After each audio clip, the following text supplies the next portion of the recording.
Thikũ igĩrĩ thutha wa kũragwo kĩmwena wa Kikuyu mũteti Charles Chege kana Chege Fresh nĩonekanire mwena wa Narok arĩ muoyo. Chege orirwo ũtukũ wa gatano thutha wa kumagaria ndereba wake kũrĩa ngari yake yahithũkirio hakuhĩ na ndemu ya Rungiri kaunti-inĩ ya Kiambu ĩhũrĩtwo rithathi. We thank God that I'm safe. That's what I can say for now. Chege orirwo nĩ mũtwarithia ũmwe wa taxi mwena wa Narok ya rũgongo ũrĩa ũhũrĩire mũtumia wake thimũ mbere ya kũmũhanyũkia thibitarĩ-inĩ ya Narok Referral. Kũringana na mũnene wa borithi wa Narok ya rũgongo Philip Kirui, Chege dauma mũgurarie handũ ĩndĩ ya kũhanaga ta mũndũ ũrahetwo dawa na gũtuĩka dauma hatĩka-inĩ. Aliniuliza ndugu yangu pole, lakini hapa mali niko wapi? Nikamweleza huko Narok.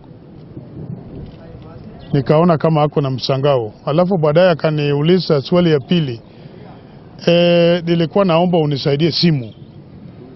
Basi nikakuwa na uoga kidogo, nikatoa simu yangu ya mfuko ambaye ni hii simu ya ujaja tu ya town ya kazi.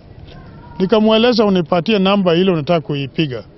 Ũthuthuria wa kĩrĩa kĩrigicĩirie kũnyitwo mĩgwate gwa Chege nĩ wambĩkĩtwo kũrĩa borithi maugire kwaya gũkorwo ũteti ũrĩa ũrathiĩ na mbere bũrũri-inĩ nĩ ũkuruhanĩtio. He has been given some medication and he is out of danger. He was not injured, only during when he was being transported in that vehicle.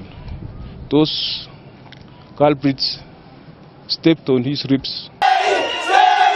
Kwaga gwa Chege nĩ kũracũngĩrĩirie mĩrũrũngano mũthenya wa ira taũni-inĩ itiganĩte mwena wa Kabete gatagatĩ ka arũmĩrĩri ake makĩenda borithi kũhanyũkia ũthuthuria. Uchunguzi ndio imeanza, lakini ukiona hiyo damu, sababu yeye anasema hata wakati aliona anapelekwa hiyo damu alikuwa naona kama ni kukufa. Sasa tutikwenda kupriem tuge hena ũteti tona ũkorwo wĩ ũteti na ũkorwo wĩ kĩwĩra na ũkorwo wĩ biashara na ũkorwo just a normal carjacking.